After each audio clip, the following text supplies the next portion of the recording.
Pendant une longue période, Madame Moore a renoncé à l'espoir d'un miracle. Elle savait qu'elle ne pourrait jamais repartir à zéro, changer quoi que ce soit et demander pardon à ceux qu'elle avait offensés intentionnellement ou par inadvertance. Cette femme âgée avait eu une vie mouvementée et ne regrettait pas les années passées. Elle avait aimé et avait été choyée. Elle a connu des chagrins et des espoirs infondés, mais aussi des joies abondantes. Madame Moore s'est mariée tôt. Ses parents étaient de modestes ouvriers. Un jour, elle a rencontré Ben par hasard. C'était un étudiant élevé dans une famille d'intellectuels. Le jeune couple est tombé amoureux instantanément et s'est rapidement marié. Madame Moore s'occupait avec dévouement de son mari distrait, entièrement plongé dans la rédaction de livres, et celui-ci appréciait grandement ses soins, la considérant comme son ange gardien. La vocation de Ben s'est rapidement développée. Les lecteurs adorent ses livres, qui sont publiés en quantité de plus en plus importante. En peu de temps, la famille achète une belle maison dans une banlieue prestigieuse et s'installe dans l'environnement paisible nécessaire à la composition. À cette époque, le couple a déjà des enfants, Albert et Doris. Le couple a vécu en harmonie pendant 50 ans, puis Ben est tombé malade et s'est éteint dans un sommeil paisible. À cette époque, leurs enfants avaient fondé leur propre famille et vivaient séparément. Après la disparition de son conjoint, Madame Moore s'est retrouvée seule, ne sachant plus où donner de la tête. Et maintenant, elle avait déjà 80 ans. Quelques jours auparavant, elle avait ressenti une fragilité aiguë et avait été hospitalisée pour examen. Madame Moore ne redoutait pas la mort, mais rêvait de partir tranquillement dans le sommeil, comme son mari.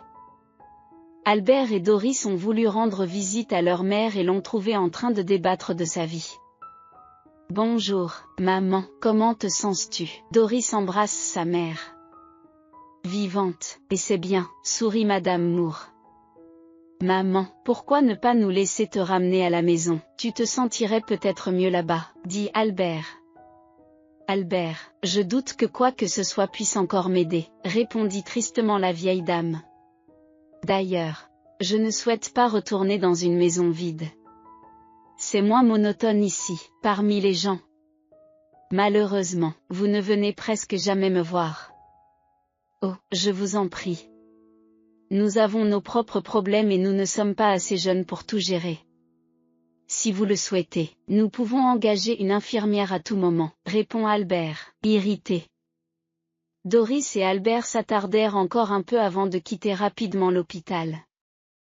La vieille dame se sentait un peu blessée que ses propres enfants ne l'aient pas invitée à résider avec eux et ait accepté de confier les soins de leur mère à des personnes inconnues.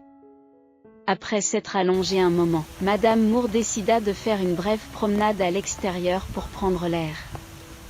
Elle sortit de la salle et se dirigea vers le couloir. L'endroit était silencieux et abandonné. Soudain, elle entendit les sanglots étouffés d'un enfant provenant d'une salle. Elle ouvrit la porte et vit une jeune femme pâle allongée dans un lit, reliée à divers appareils. Un garçon d'une douzaine d'années est assis à côté d'elle, lui serrant la main et pleurant amèrement. Visiblement, il s'efforce de se retenir mais n'y parvient pas. Madame Moore s'est approchée discrètement du garçon et lui a demandé ce qui s'était passé. Le garçon frémit et dit, en pleurant, que sa mère était en train de périr. Madame Moore s'assit à côté de lui et lui demanda de raconter toute l'histoire. Roger et sa mère Tara avaient vécu seuls aussi longtemps qu'ils s'en souviennent. Sa mère travaillait comme coiffeuse dans un salon de coiffure et coiffait également les clients à la maison. Pour subvenir à ses besoins et à ceux de son fils, elle acceptait n'importe quel travail à temps partiel et se fatiguait énormément. Roger avait profondément pitié de sa mère et cherchait à la satisfaire du mieux qu'il pouvait. Il excellait à l'école, aidait à la maison et apprenait même à cuisiner.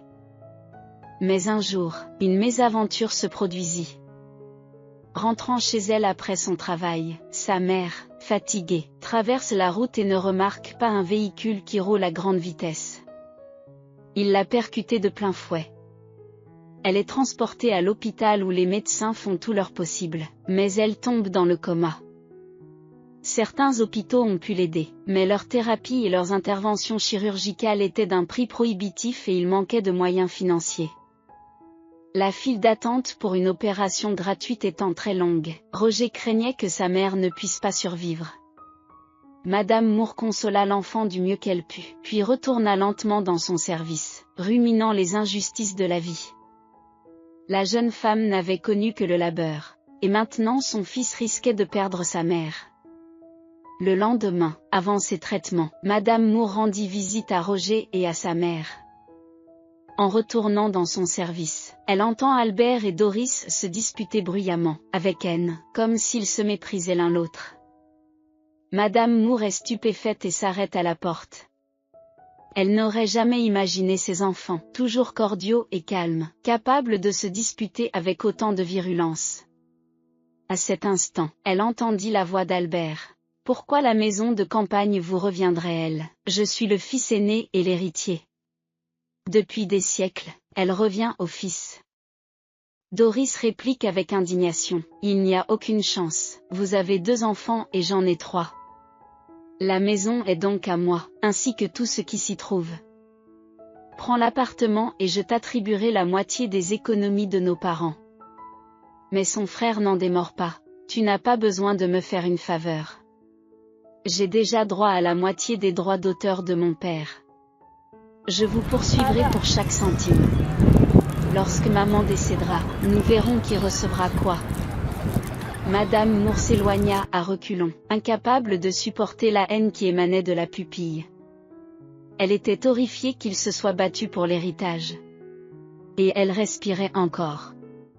Soudain, elle se souvint de leur comportement avant l'hospitalisation. Le compara à ce qu'elle venait d'entendre et réalisa qu'il ne venait jamais simplement pour savoir comment elle allait, si elle avait besoin d'aide et de soutien. Il ne venait que lorsqu'elle recevait les droits d'auteur des livres de son mari.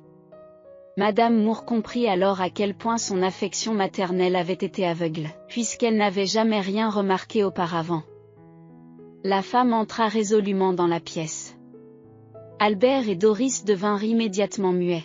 La fureur disparut de leur visage, remplacée par des sourires tendus et factices. Cette transformation frappante fit sourire Madame Moore.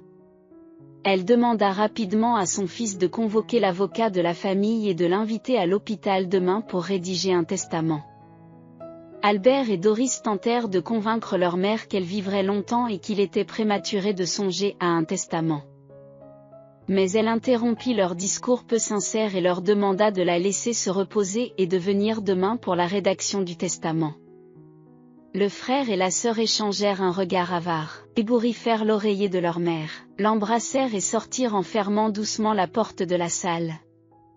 Madame Moore se contenta de secouer la tête d'un air désapprobateur, s'étonnant d'un tel changement. Le lendemain, à 10 heures précises, l'avocat entra d'un pas vif et déroula des papiers. Albert et Doris attendent impatiemment la décision décisive. Lorsque l'avocat est prêt à transcrire, Madame Moore sourit et dicte son testament. Elle lègue $30 000 à chaque enfant. Elle demande que $150 000 soient virés à la clinique pour le traitement, l'opération et la rééducation de la mère de Roger. Elle a également légué la maison de campagne à Roger et à sa mère. Madame Moore a ensuite ordonné que l'appartement soit vendu aux enchères et que le produit de la vente soit réparti à parts égales entre ses petits-enfants. Bien qu'il ne lui ait jamais rendu visite depuis leur enfance, elle espérait qu'il n'était pas devenu aussi insensible qu'elle le craignait. Doris et Albert ont déclaré que c'était injuste et qu'ils annuleraient son testament, car elle n'était manifestement pas saine d'esprit. Lorsque Madame Moore a demandé si elle avait le droit de disposer de ses biens comme elle le souhaitait, l'avocat a affirmé que tout était légal et que si ses enfants la jugeaient inapte, l'hôpital pourrait facilement le vérifier par le biais d'experts autorisés. Furieux, Albert et Doris sont sortis de la salle avec un air de défi.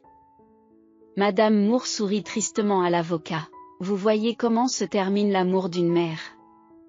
Veillez à ce que l'argent soit envoyé à la clinique le plus rapidement possible. J'ai prévenu le médecin d'entamer des pourparlers. » L'avocat est parti et Madame Moore est allée dans la chambre de Roger et de sa mère. Le garçon lui fait la lecture à haute voix. Bien que sortie du coma, la femme restait faible. Roger et Tara s'adressa à eux. Écoutez attentivement. Je suis âgée mais je me sens assez robuste pour vous aider. Dans une semaine environ, nous irons ensemble dans une excellente clinique où Tara recevra tout ce qui est nécessaire à son rétablissement. Mon avocat s'occupera de tout. Vraiment, demande un garçon excité. Tu entends ça, maman, Madame Moore nous aidera. Merci, fut tout ce que Tara put murmurer, en souriant légèrement. La vieille femme ne s'était pas sentie utile depuis si longtemps. Mais à présent, son âme se réchauffait à l'idée qu'elle pouvait faire du bien. Une dernière bonne action avant la mort. Une année s'était écoulée. Madame Moore était assise dans sa maison de campagne et écoutait Roger parler de ses exploits académiques sous le regard joyeux et en bonne santé de Tara. Quelle chance, pensa Madame Moore, je ne suis plus seule. J'ai des proches qui ont besoin de moi. Ils se soucient sincèrement de moi, et c'est cela le vrai bonheur. La vieille dame s'est réjouie pendant 5 années entières avec Tara et Roger. Ses enfants et petits-enfants ne sont jamais revenus. Madame Moore a quitté ce monde exactement comme elle l'avait imaginé, en silence, dans le sommeil. Et Tara et Roger étaient présents, entendant son dernier souffle et se souvenant d'elle avec gentillesse et affection tout au long de sa vie.